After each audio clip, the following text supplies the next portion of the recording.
Home Studio Start podcast. All right. Hey, everybody. Welcome back to Home Studio Start. Yes, welcome back. For another exciting deep dive. That's right.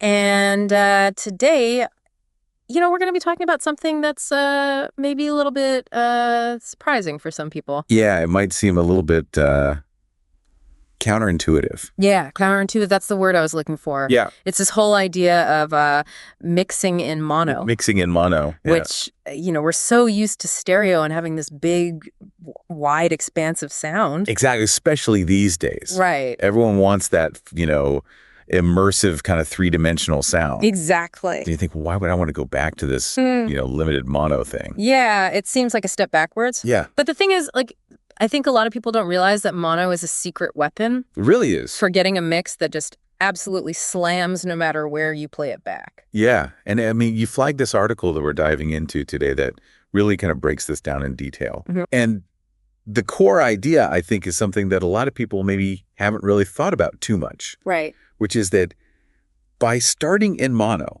by actually kind of stripping away that stereo field initially, you're forced to really focus on those core foundational elements of a good mix. Yeah. Things like balance, making sure everything sits well together, making sure all the frequencies are playing nice with each other. Right. You can't rely on panning or effects to kind of cover up any problems. Right. Everything has to be solid from the ground up. Yeah. And so the thinking is, if you can get your mix to sound really good in mono, when it's just all crammed together, then when you open it up into stereo and you add those extra dimensions, it's just going to sound that much better. Absolutely. And the stereo image is going to be even more impactful. Yeah. Right. Because everything's already sitting well together. Right. You don't have any underlying issues masking behind the stereo. And it's not just like a modern idea or anything. Yeah. The article talks about how even the Beatles back in the day. Right. When stereo was becoming a thing, they would often still mix in mono. Yeah. Because they realized how important it was. For getting that tight, focused sound. Yeah. Where everything just gelled perfectly together. Yeah. And so it's kind of like, these legendary artists, even back then, understood this principle. Yeah. They were onto something. Yeah. So let's kind of start from the beginning here. Okay. Just so everyone's on the same page. Right.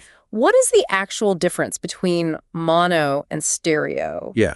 I mean, I think most people have a general idea, but it's good to define it. Right. So mono is essentially a single audio channel. Okay. So think of it like listening to music through one earbud. Okay. Everything is coming from that single point. Right. Stereo, on the other hand, uses two channels. Right. So having both earbuds in. Right. And it creates this sense of width and space. Right. So you can have sounds that are panned left and right. Exactly. And it creates this kind of immersive feeling. Yeah. Like sounds are all around you. Right. And that's great. Stereo is fantastic. But what gets lost sometimes is that focus on the core elements that mono forces you to address. Okay, so going back to the Beatles example, Yeah. I mean, they were working in mono because at that time, that's really all they had. Yeah, it's the technology of the day. Right. But the point is that even with that perceived limitation, Right. they created some absolutely incredible music. Absolutely iconic records that still sound amazing today. Yeah. And a big part of that is because they really nailed those core elements. Yeah. That balance, that clarity, that punch. Yeah. Even without the benefit of stereo. Right. So the takeaway there, I think, is that even though we have all this amazing technology now, stereo is awesome, but it's not the be-all, end-all. Right. You could still have a fantastic, impactful mix, even in mono. Yeah. And in fact, starting in mono can actually help you get there. So for people who are listening to this who maybe haven't done a lot of mixing, or maybe even folks who have, right, and they're thinking, okay, I really want to start incorporating this. Yeah. What would you say are some of the practical steps? Okay, so practically speaking, there are a couple of ways to actually mix in monophonic. Okay. Most DWs, so your digital audio workstation, will have a simple mono switch somewhere on the master bus. Okay. So you can just flip that on and it'll collapse your entire mix down to a single channel. Okay. And then you can listen and kind of hear how everything is interacting. Right. There are also dedicated mono plugins that you can use. Okay. That essentially do the same thing. Okay. So whichever method you prefer, the idea is to use that to listen really critically for any issues that might be lurking beneath the surface. Okay. So things like clashing frequencies. Okay. You know, right. Maybe you have two instruments that are both really prominent in the same frequency range. Right. And they're kind of fighting each other. Right. Or, maybe one instrument is way too loud or way too quiet in relation to everything else. Yeah. Mono will really expose those kinds of things. Okay, so you're listening for imbalance, basically. Yeah, any kind of imbalance or anything that sounds muddy or unclear. Got it. And then the key is to fix those problems in mono. Okay. Before you even start thinking about stereo. Okay. So you get that foundation really solid. Right. And then when you switch back to stereo, you're essentially just adding that extra dimension on top of something that already sounds great. Right. So you're not trying to fix problems with panning and effects and stuff. Exactly. You're dealing with it at the core level. Right at the source. Yeah. Okay. That makes sense. So the article talks about phase issues, which is another huge benefit of mixing in mono. Okay. Phase issues. Yeah. So phase issues could be a little bit tricky to wrap your head around. Yeah. But essentially it's when two or more sound waves are out of sync with each other. Okay. And when that happens, they can start to cancel each other out, which can lead to a weaker, thinner sound. Okay. And sometimes you might not even notice it in stereo. Really? Yeah, especially if those sounds are panned to different sides. Okay. But when you collapse everything down to mono, those cancellations become super obvious. Oh, interesting. Because those out-of-phase frequencies are colliding directly in that single channel. Yeah, so it's like in stereo, they're kind of masked by the fact that they're separated. Exactly. But then when they're forced together. Yeah, it's like they're fighting each other. Right. And the result is this weak, kind of hollow sound. So an example of that would be like... Okay, so let's say you have two guitars that are both hard panned left and right. Okay. And in stereo, they sound huge and full. Right. But when you switch to mono, they suddenly disappear or sound really thin. Oh, wow. Yeah, that's a classic sign of phase issues. Okay. And that's why mixing in mono is so valuable, because it forces you to address those problems. So it's almost like a diagnostic tool in a way. It really is. Yeah. You're kind of using it to expose these hidden issues that you might not otherwise catch. Okay, so let's say you're mixing in mono. Yeah. And you realize you've got some of these phase issues. Right. What are some ways to actually fix them? So there are a few things you can try. Okay. Sometimes simply moving one of the tracks slightly in time can fix the problem. Oh. You can also try flipping the phase of one of the channels. Yeah, the article mentioned that trick. Yeah, so most Davios have a phase inversion button. Right. You can just click that and it'll flip the phase of the track 180 degrees. Okay.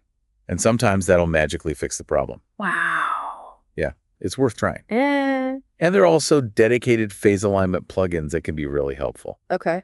But honestly, the best approach is to just be vigilant about checking in mono regularly. Right. And if you hear something that sounds off, Yeah. don't ignore it. Right. Investigate and try to figure out what's causing it. Yeah, because like you said before, it's way easier to fix these problems early on Oh, absolutely. than trying to sort them out at the end. Yeah, once you've got all these other elements in the mix, it can be a nightmare. Yeah. Okay, so we talked about phase issues. Yeah. What are some other benefits of mixing in mono? So another big one is that it forces you to really think about the balance of your mix in a different way. Okay. When you're mixing in stereo, it's easy to rely on panning to create separation between instruments. Right. You know, you could pan one guitar left, one guitar right, and they'll kind of have their own space. Right. But in mono, you can't do that. Right. Everything is coming from the same point. Yeah. So you have to be much more careful about how you set your levels. Right. And how you use EQ to carve out space for each instrument. So it's more about making sure that each instrument occupies its own frequency range rather than relying on panning to kind of separate them out. Yeah, and this can actually lead to a much punchier, more coherent mix overall. Really? Yeah, because everything is working together more effectively. You're not just relying on panning to create the illusion of separation. Right. You're actually making sure that each element has its own distinct sonic space. Yeah, so it's more intentional. Much more intentional. Yeah, okay, that's really interesting. And another benefit of mixing in mono is that it can help you make better EQ decisions. Oh. So as we talked about before, when you're mixing in mono, everything is competing for the same sonic space. Right. So it becomes really important to use EQ to carve out space for each instrument. Right. And this can be tricky, but it can also be really rewarding. Oh. Because it forces you to really listen to each instrument and figure out what frequencies are essential. Okay. And what frequencies you can cut without losing the character of the sound. So it's kind of like a sculpting process. Yeah, exactly. You're really shaping the sound of each instrument. Yeah, and this can lead to a much cleaner, more defined mix overall. Okay, so EQ becomes even more important in mono. Yeah, absolutely crucial. And another thing to keep in mind when you're mixing in mono is that you're essentially optimizing your mix for a wider range of playback systems. Okay. So these days, people listen to music on all sorts of devices, right, from high-end stereo systems to tiny little Bluetooth speakers. Right. And some of those devices might actually be mono. Oh, interesting. Yeah, like a lot of smartphones, for example. Oh, okay. They only have one speaker. So if you only mix in stereo, yeah, your mix might not sound very good on those devices. It could sound really weird or unbalanced. Oh, wow. Yeah, because you're essentially forcing a stereo mix into a mono space. Right.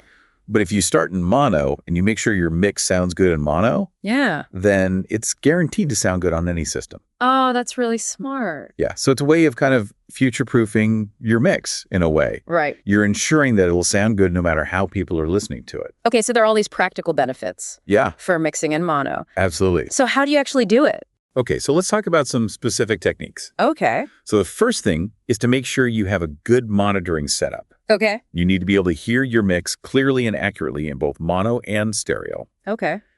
So ideally, you'll have a pair of studio monitors that you can switch between mono and stereo. Right. And if you don't have that, you can use headphones. Okay. Just make sure they're good quality headphones. Right. And that you can switch them to mono mode. Okay. So once you have your monitoring set up, the next step is to start mixing. Okay. And the key here is to really focus on the balance of your mix. Okay. So start by setting the levels of your most important elements. Okay. So that could be your vocals, your drums, your bass, right, whatever's driving the song. Right. And make sure they're all sitting well together in mono. Okay. So don't be afraid to use EQ to carve out space for each instrument. Right. And don't be afraid to use compression to control the dynamics. The goal is to create a mix that sounds balanced and full, even without any panning. Okay. Once you have those core elements sounding good, you can start to add in the other instruments. Okay. And again, just focus on the balance. Right. Make sure everything is sitting well together in mono. Okay. And don't be afraid to use EQ and compression to help you achieve that. So it's kind of like a layering process. Yeah, exactly. You start with the foundation and then you build up from there. And as you're mixing, make sure to check your mix in mono regularly. Oh, don't just mix in stereo and then switch to mono at the end. Right. Because by then it might be too late to fix any problems. Yeah. So get in the habit of switching back and forth between mono and stereo throughout the entire mixing process. Okay, so basically like every few minutes or so. Yeah, something like that. Just to make sure things are still sounding good. Exactly. Okay. And the article also mentioned using reference tracks. Yes, reference tracks are incredibly helpful. So a reference track is basically a professionally mixed and mastered song right, that you use as a guide when you're mixing your own music. Okay. And the idea is to find a song that has a similar sound and feel to what you're going for. Right. And then listen to it carefully in both mono and stereo. Okay. And pay attention to how the different elements are balanced. Right. And how the overall mix sounds. Okay. And then try to emulate those qualities in your own mix. So it's kind of like having a sonic blueprint. Exactly. To guide you. Yeah. And it can be really helpful for training your ear. Right. And for getting a better understanding of what a good mix sounds like. So would you recommend using a specific reference track for mono mixing? Yeah, definitely. Okay. So one of the classic examples that the article mentioned is Good Vibrations by the Beach Boys. Oh, yeah. That song is an absolute masterpiece of mono mixing. Okay. And it's a great example of how to achieve clarity and punch even without the benefit of stereo. Okay, so I'm going to have to check that out. Yeah, definitely give it a listen. All right, so we've talked a lot about the benefits of mixing in mono and some of the techniques involved. Right. But let's be honest. Yeah. A lot of people are probably thinking, okay, but eventually I want to switch back to stereo. Right. So how do you make that transition smoothly? So the transition from mono to stereo is really where you get to add that extra dimension to your mix. Okay. You know, you've got this solid foundation in mono. Yeah. And now you can start to open things up and create a wider, more immersive soundstage. Okay, so how do you do that? So the first thing is to decide which elements you want to keep in the center. Okay. So typically you'll want to keep your most important elements centered. Right. So things like your vocals, your bass, your kick drum. Right. Because those are the elements that are driving the song. Right. And you want them to have the most impact. Right. So once you've got those elements centered, you can start to experiment with panning the other instruments. Okay. So maybe you pan your guitars left and right, or maybe you pan your backing vocals to one side. Okay. Or maybe you use a stereo widening plugin to add some width to your synths. Okay, so there are a lot of different options. Yeah, the key is to just experiment and see what sounds best. Right. And as you're panning things, make sure to keep checking your mix in mono. Right. To make sure that everything is still sounding balanced. Okay, so even though you're working in stereo, you're still constantly referring back to mono. Absolutely. Okay. Because you don't want to lose that solid foundation that you've built. Right. And another thing to keep in mind when you're transitioning to stereo is that you don't have to pan everything hard left and right. Okay. You can use subtle panning to create a more natural sound. Okay. So, for example, you might pan your rhythm guitar slightly to the left. Okay. And your lead guitar slightly to the right. Okay. And that'll create a nice sense of width without making the mix sound too artificial. Right. So it's more about nuance than just like hard panning everything. Yeah. And it's also worth noting that there are some instruments that you might not want to pan at all. Okay. Like what? So things like bass and kick drum. Okay. They're usually best kept in the center. Right. Because they provide the foundation of your mix. Right. And you don't want them bouncing around the stereo field. Yeah, that would probably sound pretty weird. It can get disorienting. Yeah. Okay. So what about effects? So effects can be really helpful for creating a sense of space and depth in your mix. Okay. But it's important to use them sparingly. Okay. Because if you overdo it, they can make your mix sound muddy and cluttered. Right. So start by adding a little bit of reverb to your vocals and maybe some of your other instruments. Okay. And then see how it sounds. Right. And if you need more, you can always add more. Right. But it's always better to start with less and then add more if you need it. Okay. That's a good rule of thumb. Yeah. And another thing to keep in mind with effects is that you can use them to create a sense of movement in your mix. Okay. So for example, you could automate a delay to create a swirling effect. Okay. Or you could automate a reverb to make it sound like an instrument is moving around the room. Oh, that's cool. Yeah. So there are lots of creative possibilities. Right. Just remember to use them tastefully. Right.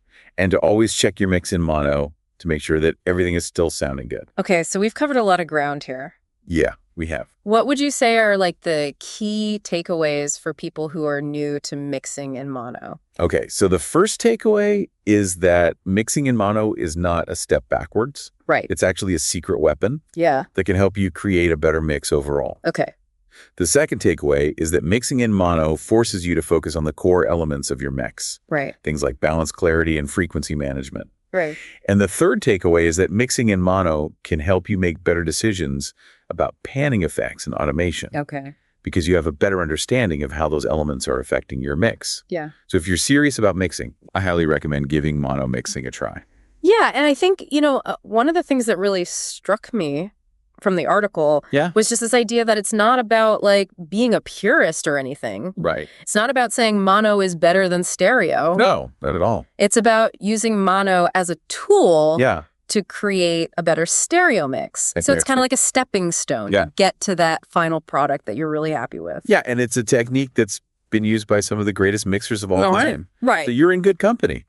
So what would you say to someone who's listening to this and they're thinking, okay, this all sounds great, but I'm a little intimidated? Yeah, I understand that. Yeah. It can seem daunting at first. Yeah. But I would say just start small. Okay. Pick one song that you're working on and try mixing it in mono. Okay. And just see what happens. Right. You might be surprised at what you discover. Yeah. And don't be afraid to experiment. There's no right or wrong way to do it. Yeah. The important thing is to just try it out. And see what works for you. Exactly. Yeah. Awesome. Well, I think this has been a really, really insightful deep dive. I agree. And I think, it's going to be really helpful for a lot of people. I hope so. Yeah. So thanks for joining us. Of course. And we'll catch you next time. See you then. All right. And for everyone listening, we've talked a lot about mixing in mono. Yeah. And how it can really improve the quality of your mixes. Absolutely. But it really makes you think, how might this approach of focusing on the core elements influence other aspects of your music production? That's a great question. Yeah, like maybe your arrangement or even your recording techniques. Right. If you're thinking about mono from the very beginning, it could really change the way you approach everything. Absolutely. So that's something to think about. Food for thought. Yeah. Food for thought. Yeah. All right. Thanks for listening, everybody. And we'll catch you on the next deep dive. See ya.